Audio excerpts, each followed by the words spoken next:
Olá pessoal, tudo bem por aí? Se você está aqui, aposto que tem percebido aqueles fios de cabelo a mais no ralo do banheiro, né? Calma, isso não é motivo de desespero. Hoje eu vou explicar tudo sobre o eflúvio telógeno, o vilão secreto da queda capilar difusa. Mas antes, já aproveita para deixar o seu like e se inscrever no canal, porque vem muita informação bacana por aí.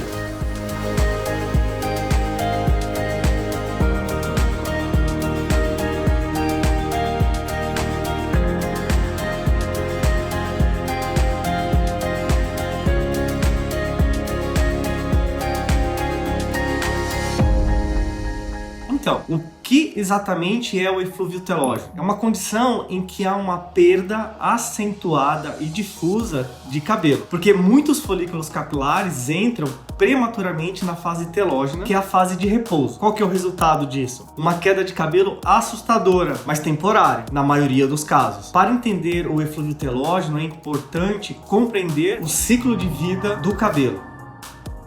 Bom, o ciclo capilar normal, ele é dividido em 3 fases. A primeira delas é a fase anágena, que é a fase de crescimento, que pode durar de 2 a 6 anos e envolve 85 até 90% dos folículos. A segunda fase é a fase chamada catágena. É uma fase de transição curta, geralmente durando algumas semanas. E a última fase é a fase telógena, é uma fase de repouso, quando o cabelo está pronto para cair. Cerca de 10% dos folículos estão nessa fase em situações normais. No eflúvio telógeno, essa distribuição é alterada, com mais folículos entrando na fase de repouso e provocando uma queda capilar difusa. Bom, mas quais são os principais mecanismos de queda no eflúvio telógeno? Bom, a primeira delas é a liberação imediata da fase anágena, da fase de crescimento. Os folículos saem precocemente da fase de crescimento e entram na fase telógena. O segundo mecanismo é a liberação retardada na fase telógena. O cabelo permanece por mais tempo na fase de repouso antes de cair. E a última é a síndrome anágeno curto, ou seja, o ciclo de crescimento é encurtado, resultando em cabelos mais finos e menos volumosos. Bom, mas quais são as principais causas de eflúvio telógeno? O primeiro deles é o estresse físico ou emocional. Por exemplo, cirurgias, traumas, febre altas, aqui entram os casos de dengue, covid, ou até casos emocionais, liberam cortisol, que altera o ciclo capilar. Eu já atendi vários pacientes que, devido a estresses emocionais, como divórcio, prejuízos financeiros, perda de entes queridos, apresentaram queda de cabelo por esse mecanismo. A liberação excessiva de cortisol, que é o hormônio do estresse, faz os cabelos caírem. Outra causa comum de eflúvio telógeno são as deficiências nutricionais. Baixos níveis de ferro, zinco, vitamina D e proteínas podem comprometer o crescimento dos fios. Uma situação frequente são os casos de mulheres que possuem uma alteração do fluxo menstrual e acabam perdendo muito sangue, o que leva a uma deficiência de ferro ou mesmo ferritina, que é a nossa reserva de ferro. Outra situação comum que causa eflúvio telógeno são as alterações hormonais, a gravidez, a interrupção do uso de anticoncepcionais ou mesmo problema na tireoide. Alguns medicamentos também podem causar queda de cabelo, em especial aqueles medicamentos que são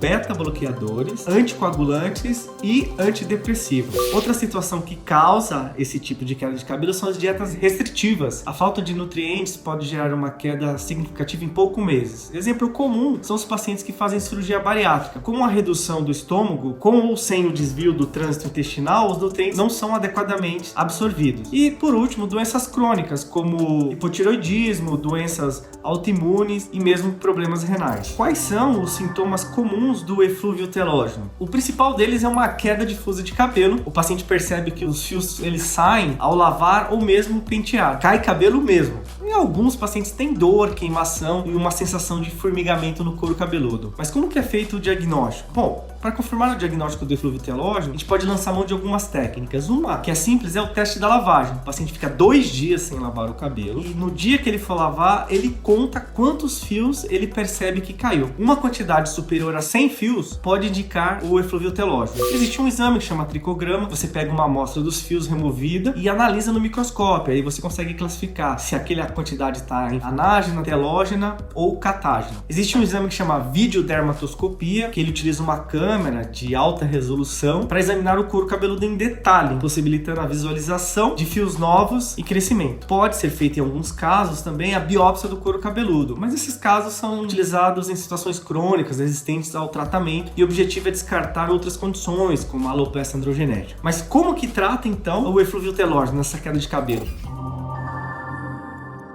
O segredo para tratar esse eflúvio telógeno está em eliminar a causa subjacente e adotar uma abordagem personalizada. Algumas estratégias são comuns. Primeira, correção de deficiências nutricionais. Caso sejam identificados baixos níveis de ferro, zinco, vitamina D ou proteínas, é necessário suplementar essas deficiências com doses específicas e acompanhamento médico. Inclua alimentos ricos em ferro, como espinafre, feijão, rico em zinco, como nozes e sementes, e biotina, ovos e abacate. Controle do estresse. Técnicas de relaxamento, como yoga, meditação, exercícios físicos e prática de respiração profunda, ajudam a reduzir os níveis de cortisol, aliviando o impacto sobre os folículos. O minoxidil, em especial o minoxidil tópico, é um medicamento que aumenta o fluxo sanguíneo no couro cabeludo, estimula o crescimento capilar e prolonga a fase anágena. Ele pode ser aplicado diariamente e é recomendado para os casos de queda difusa e persistente. Pode-se usar também corticosteroides, seja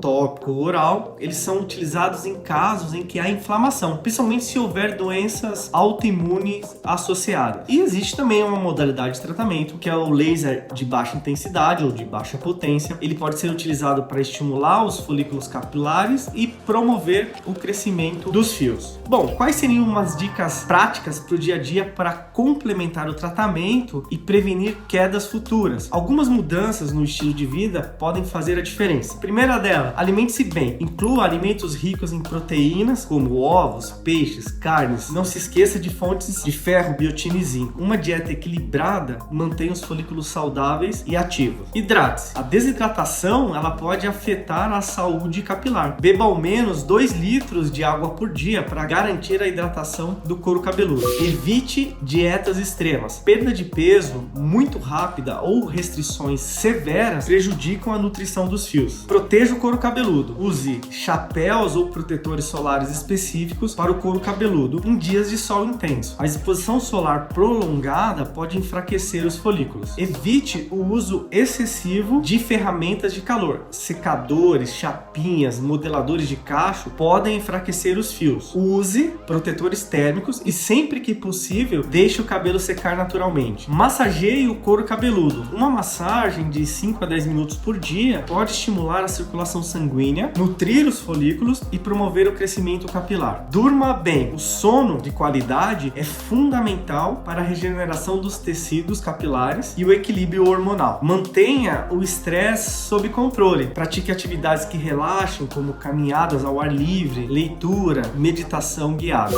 O eflúvio telógeno ele pode ser assustador, mas com paciência e tratamento adequado é possível reverter o quadro. Evite suplementos aleatórios, sem orientação e procure um médico para um diagnóstico preciso e uma abordagem personalizada. Gostou desse vídeo? Deixe o seu like, compartilhe e se inscreva no canal. Seu cabelo merece esse cuidado. Até a próxima!